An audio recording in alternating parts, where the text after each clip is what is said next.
Dear student, अस्सलाम वालेकुम। यकीनन आप लोग ठीक होंगे और आपने मेरे लास्ट वाले लेक्चर सुने होंगे, देखे होंगे।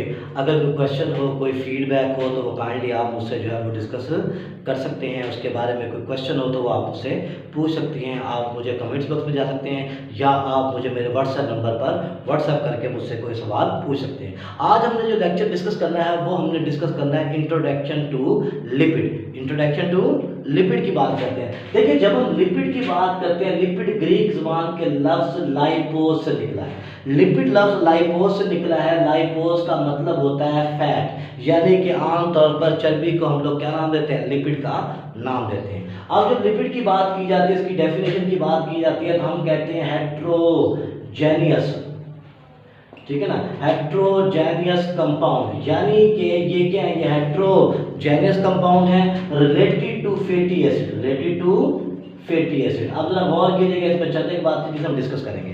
पहली बात ये हेट्रोजेनियस है। हेट्रोजेनियस कहते हैं एक ऐसा कंपाउंड जो मुख्तलिफ किस्म के एलिमेंट से, मुख्तलिफ किस्म के कंपाउंड के मिलने से बने। अब इसमें कार्बन होती है, इसमें हाइड्रोजन होती है, इसमें ऑक्सीजन होता है, नाइट्रोजन होता है, सल्फर होता है और इवन के फास्फोलिपिड जैसे उसमें फास्फोरस भी मौजूद होते हैं। अब क्योंकि इसमें वैरायटी ऑफ एलिमेंट्स है, बहुत ज़्यादा एलिमेंट्स इसके अंदर मौजूद होते हैं, तो इसलिए इसे हम हेट्रोजेनियस का नाम देते हैं। लेकिन इसमें जो बेसिक बिल्डिंग ब्लॉक होता है वो क्या होता है? वो फैटी एसिड होता है। और फैटी एसिड का जनरल फार्मूला था RCOOH।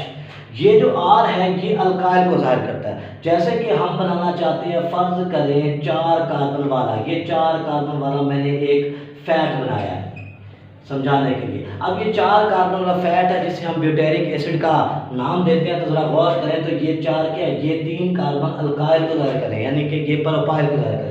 चौथा कार्बन जो मौजूद है ये असल में है कार्बोनाइल कार्बन, जो जाहिर कर रहा है कार्बोक्सिल ग्रुप को। तो इसका मतलब ये है कि इसमें अल्काइल होता है और साथ क्या होता है? कार्बोक्सिल ग्रुप मौजूद होता है। फिर इस बॉन्डिंग के लिहाज से फैटी एसिड 2 किस्म के होते हैं, वो सैचुरेट हो सकती हैं या वो अनसैचुरेटेड हो सकते हैं, जो हमने आगे जाके एसाइल ग्लिसरॉल में डिस्कस करना है। तो इसका मतलब जब हम फैटी एसिड का फार्मूले की बात करेंगे तो हम फैटी एसिड का फार्मूला लिखेंगे RC, ठीक है ना, COOH। आप ऐसे लिखना चाहें ऐसे लिख सकते हैं, इसे ऐसे लिखा हो तो भी कोई प्रॉब्लम नहीं है, या इस तरह लिखा तब भी कोई प्रॉब्लम नहीं है। तो लिपिड क्या है? Lipids are heterogeneous compounds related to fatty acid. ये इसकी डेफिनेशन होगी। और फैटी एसिड को भी हमने डिस्कस कर लिया। अब लिपिड की बात करते हैं, इसकी सॉल्युबिलिटी की। तो लिपिड्स क्या होते हैं? ये वाटर के अंदर क्या होते हैं? इनसॉल्युबल होते हैं। अब ये वाटर के अंदर क्या होते हैं? इनसॉल्युबल होते हैं, क्योंकि वाटर जो है पोलर होता है, ये नॉन पोलर होते हैं। तो ये पानी के अंदर हल नहीं होते लेकिन इमल्सिफाई हो जाते हैं। लेकिन जब हम बात करते हैं बेंजीन की, जब हम बात करते हैं किसकी? एसीटोन की। अब बेंजीन की बात करें, एसीटोन्स की बात करें, क्लोरोफॉर्म की बात करें, यानी कि हम ऑर्गेनिक कंपाउंड की बात करें तो उसमें तो ये सॉल्युबल होते हैं, लेकिन ये वाटर वगैरह के अंदर क्या होता है? सॉल्युबल नहीं होते। वाटर वगैरह के अंदर बेसिकली क्या होते हैं? ये इनसॉल्युबल होते हैं। लेकिन ये जो ऑर्गेनिक कंपाउंड होते हैं, एसीटोन हो गया, बेंजीन हो गया, या दूसरे कंपाउंड्स हो गए, उनके अंदर क्या होते हैं? उनके अंदर ये सॉल्युबल होते हैं। फिर से हम बात करते हैं सोर्स ऑफ एनर्जी। अक्सर ये शॉर्ट क्वेश्चन पेपर में आता है कि why lipids of high energy compound, के लिपिड के अंदर जो एनर्जी है वो कार्बोहाइड्रेट और प्रोटीन की निस्बत ज़्यादा क्यों है? ये सवाल अक्सर पेपर में जो है पूछा जाता है। तो हम इसे कहते हैं कि लिपिड के अंदर हाई एनर्जी क्यों है? Because they have high ratio of carbon hydrogen bond. इसमें कार्बन हाइड्रोजन बॉन्ड की जो रेशियो है वो क्या होती है? वो ज़्यादा होती है as compare to oxygen, as compare to oxygen. यानी कि कार्बन ऑक्सीजन की रेशियो जो होती है वो कम होती है, लेकिन कार्बन हाइड्रोजन बॉन्डिंग क्या होती है? रेशियो वो ज़्यादा होती है। और कार्बन और हाइड्रोजन के दरमियान जो बॉन्ड होता है ये बॉन्ड हाई एनर्जी का बॉन्ड होता है, और इसमें कार्बन हाइड्रोजन रेशियो क्योंकि ज़्यादा होती है as compare to oxygen, that's why lipids are high energy compound. जिसे कहते हैं ये क्या है? ये हाई एनर्जी कंपाउंड्स मौजूद होते हैं। फिर हम इसकी बात करते हैं थोड़े से कैरेक्टरिस्टिक की। तो कैरेक्टरिस्टिक में हमारे पास क्या होता है? They are the component of cellular membrane. अब ये सेलुलर मेम्ब्रेन होती है उसके क्या होते हैं? कंपोनेंट होते हैं, जैसे कि कोलेस्ट्रॉल हो गया, जैसे कि स्टीरोल हो गया, जैसे कि क्या हो गया? ग्लाइकोलिपिड हो गया। इसका मतलब ये है कि जैसे सेल मेम्ब्रेन में भी देखिए हम क्या करते हैं? 20 से 40% क्या मौजूद है? लिपिड मौजूद है। लेकिन जैसे हमारे पास क्या होती है?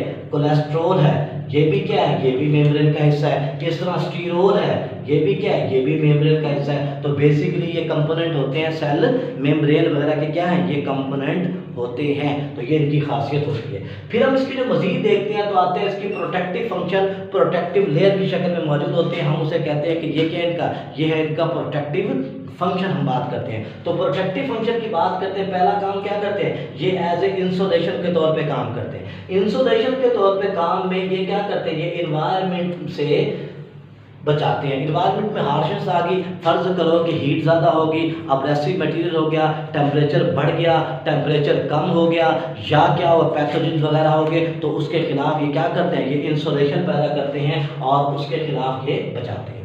फिर ये क्या होते हैं, ये वाटर प्रूफ होते हैं क्योंकि ये हाइड्रोफोबिक होते हैं। हाइड्रोफोबिक की वजह से क्या होते हैं, ये पानी के अंदर डिजॉल्व नहीं होते, तो एज ए वाटर प्रूफ के तौर पे इस्तेमाल होते हैं। जैसे बर्ड्स के ऊपर क्या होता है, वो ऑयल मौजूद होता है उनके फैदर के ऊपर, इसलिए जब परिंदे के ऊपर पानी डलता है तो पानी क्या होता है, उसके ऊपर से फ्लो कर जाता है उसे वेट किए बगैर, तो इसलिए क्या होता है वाटर प्रूफ। इसके अलावा वैक्सीज मौजूद होती हैं।